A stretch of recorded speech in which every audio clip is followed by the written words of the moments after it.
അധികകാലം ഇവിടെ രാജകുമാരിയെ പോലെ വാഴാമെന്ന് കരുതണ്ട.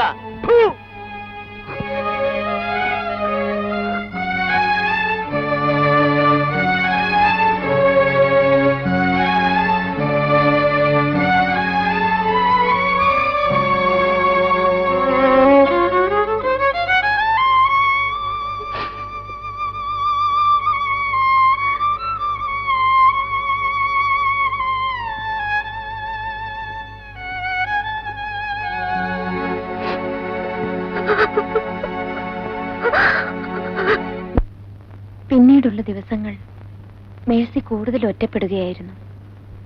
ആ വലിയ ബംഗ്ലാവിന്റെ കനത്ത ചുവരുകൾക്കുള്ളിൽ മേഴ്സി തന്റെ ദുഃഖങ്ങൾ ഒതുക്കാൻ ശ്രമിക്കുമ്പോൾ രവിവർമ്മയുടെ താളം തെറ്റിയ ജീവിതത്തിലേക്ക് പുതിയ പുതിയ പെൺകുട്ടികൾ കടന്നു വരികയായിരുന്നു.